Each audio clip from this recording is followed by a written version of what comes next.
Bismillahirrahmanirrahim. Assalamualaikum warahmatullahi wabarakatuh. Bismillah walhamdulillah, wassalatu wassalamu ala rasulillah wa ala alihi wa sahbihi wa mawalah. Puji syukur senantiasa kita persembahkan kepada Allah Subhanahu wa ta'ala yang telah menciptakan kita ini semua, yang sekarang kita berada dalam dunia Allah dan menikmati semua nikmatnya Allah. Selawat dan salam semoga selalu tercurahkan kepada baginda Rasulullah Nabi Muhammad sallallahu alaihi wasallam, Rasulullah yang selalu sayang, teringat kepada umatnya, yaitu kita-kita ini. Maka terus kita untuk ingat kepada Rasulullah dengan selalu kita berselawat kepada Rasulullah. Insya Allah kelak di hari kiamat kita insya Allah akan bertemu dengan Rasulullah dan mendapatkan syafaatnya, dan juga kepada ahli keluarga Rasulullah dan sahabatnya sekalian. Kaum muslimin muslimat semuanya, kita sekarang berada dalam dunia Allah. Kita sudah lewat daripada alam rahim, alam kandungan daripada ibunda kita yang mulia. Kita sudah lewat itu dan kita sekarang berada dalam dunia Allah. Kita harus ingat, harus tahu dunia ini bagaimana. Karena banyak sekali manusia yang sekarang hubbud dunia, terlalu cinta kepada dunia, lupa kepada akhirat. Pada kesempatan ini akan kita coba, walaupun waktu yang singkat, kita coba menyampaikan tentang dunia ini, karena kita berada dalam dunia ini. Allah Subhanahu wa ta'ala berfirman dalam Quran surat Ali Imran ayat 185 pada akhir ayat, Bismillahirrahmanirrahim. وَمَا الْحَيَاةُ الدُّنْيَا إِلَّا مَتَاعُ الْغُرُورِ. Dan tiadalah, kata Allah, kehidupan dunia ini hanya kesenangan yang memperdaya. Kita berada dalam dunia ini, kata Allah dalam Quran surah Ali Imran ayat 185, dunia ini hanya tempat kesenangan yang memperdaya.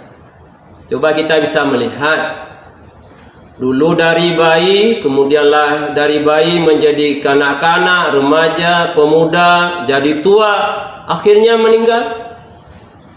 Dulunya sehat badannya luar biasa, umpamanya giginya lengkap, satu persatu hilang sampai tidak ada lagi, memperdaya.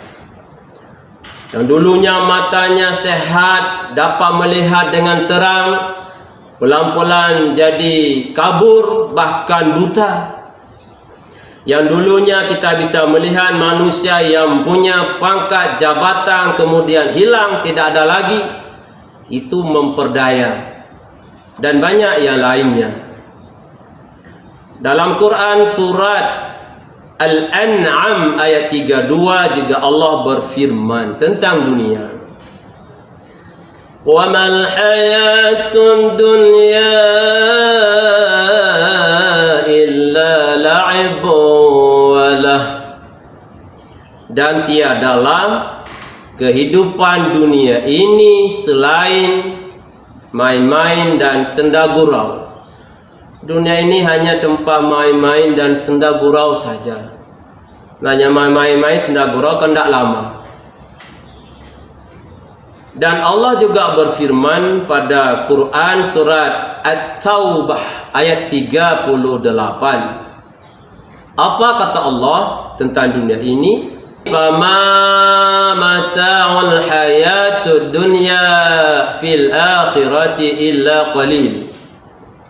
Padahal kenikmatan dunia ini dibandingkan dengan kenikmatan akhirat hanya sedikit. Jadi kenikmatan dalam dunia ini hanya sedikit. Dunia hanya sementara, nikmatnya juga hanya sedikit. Para pemirsa,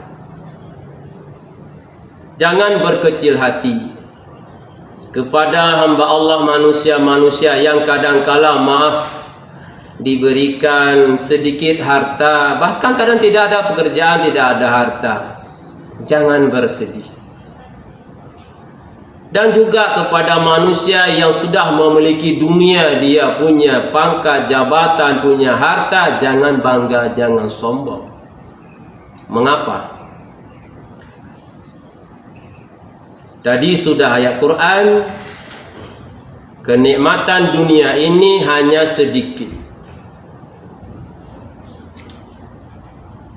Dunia ini diibaratkan hanya setetes air.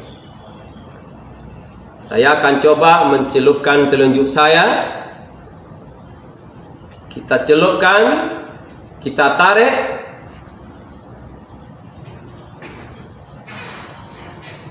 Yang tertetes hanya satu tetes. Apa maknanya? Dunia ini hanya setetes air. Jika kamu tidak dapat, jangan bersedih. Karena yang tidak kita dapat hanya setetes. Dan bagi orang yang sudah dapat, jangan berbangga, jangan sombong, jangan angkuh. Mengapa? Yang dia dapat juga hanya setetes. Kita ulangi biar lebih teringat. Dunia ini hanya setetes air. Jika dia tidak dapat atau kita tidak dapat, jangan bersedih. Karena yang tidak kita dapat hanya setetes. Kenapa bersedih tidak dapat cuma setetes? Dan bagi orang yang sudah dapat, jangan berbangga, jangan sombong, jangan angkuh. Karena yang dia dapat hanya setetes. Ukuran dapat tidak dapat hanya setetes. Maknanya kehidupan dunia ini nikmatnya hanya setetes air. Coba kita pergi ke laut atau ke pinggir laut. Kita masukkan kaki kita melangkah ke laut. Kita acungkan telunjuk kita ke dalam laut. Kemudian kita tarik tangan kita. Yang terangkat hanya setetes. Yang tinggal berapa banyak samudra air laut Allah. Itulah nanti beda sekali dengan di akhirat. Dalam Quran surah Al-A'la ayat 17 Allah berfirman, wal akhiratu khairu wa abqa. Padahal kenikmatan akhirat itu lebih baik dan lebih kekal. Para hadirin semuanya, oleh karenanya kita yang berada dalam dunia ini biasa saja, jangan terlalu hubbud dunia, terlalu cinta kepada dunia yang aktivitasnya hanya tertuju pada dunia. Imam Syafi'i berpesan. Yang pertama beliau menyampaikan bahawa jadikan akhirat di hatimu, dunia di telapak tanganmu, mati di pelepuk matamu. Akhirat jadikan di dalam hati. Akhirat yang jauh bawa ke hati. Teringat akhirat kita.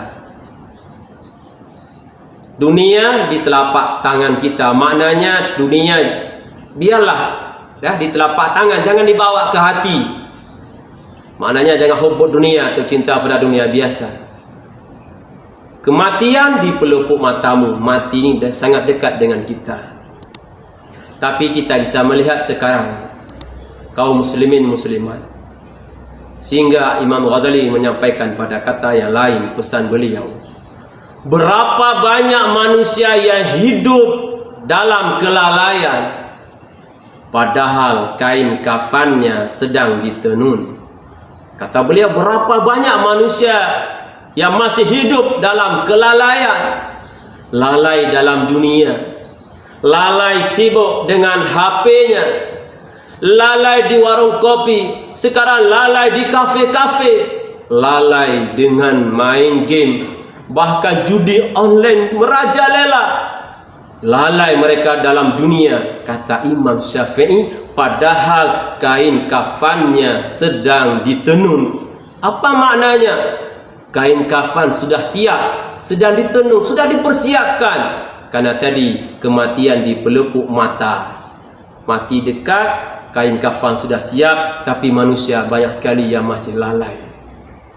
Abu Hurairah, sahabat Rasulullah, yang paling banyak meriwayatkan hadis Rasulullah, ketika beliau sakit dikunjungi para sahabat, beliau menangis.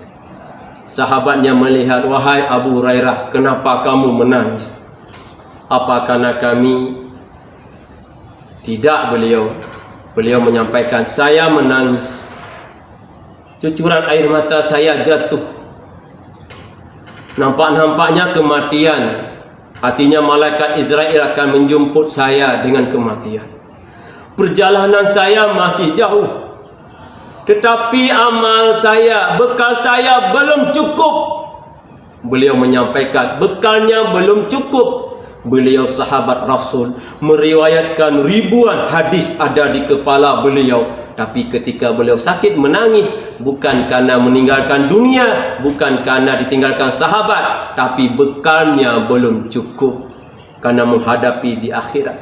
Saya tidak tahu kemana saya. Apakah nanti saya di tempat yang bagus, tempat yang aman, masuk surga atau masuk neraka? Saya tidak tahu, maka saya menangis. Para pemirsa, hadirin hadirat semuanya, di mana saja berada, kita ini diciptakan oleh Allah Subhanahu wa taala. Yang berada sekarang dalam dunia Allah, jangan pernah lupa pada Allah. Terus melaksanakan perintah Allah dengan baik, dengan tulus, ikhlas apa saja yang disuruh oleh Allah. Dan sama-sama juga kita tinggalkan apa yang dilarang oleh Allah dengan tulus, ikhlas. Terus kita ingat pada Allah, memperhambakan kepada Allah, terus tunduk patuh pada Allah, terus zikir kepada Allah, dan juga kita jauh daripada maksiat kepada Allah, sehingga insyaAllah kita ya hidup dalam dunia ini, yang dunia ini hanya tempat main-main senda gurau, tempat sementara, ibarat kita dalam perjalanan musafir, di bawah pohon kayu kita singgah sebentar, kemudian hilang lelah, kita bangun berangkat, itu tidak lama. Atau dunia ini ibarat jembatan, yang kita naik jembatan itu, kita melewati jembatan itu tidak lama. Jembatan itulah dunia. Tidak lama kita tinggal dalam dunia. Karena tidak lama, tapi sangat menentukan kelak di akhirat. Ad-dunya mazra'atul akhirah. Dunia ini tempat bercocok tanam untuk negeri akhirat. Maka tanamlah dalam dunia ini dengan amal-amal, sehingga nanti ada panennya di akhirat. Itu berbanyak amal saleh. Mungkin demikian saja. Tiada lagi gunanya harta, kawan, karib, sanak, saudara, jikalah ada amal di dunia, itulah hanya pembela kita. Demikian, semoga ada manfaatnya. Akhirul kalam, wassalamualaikum warahmatullahi wabarakatuh.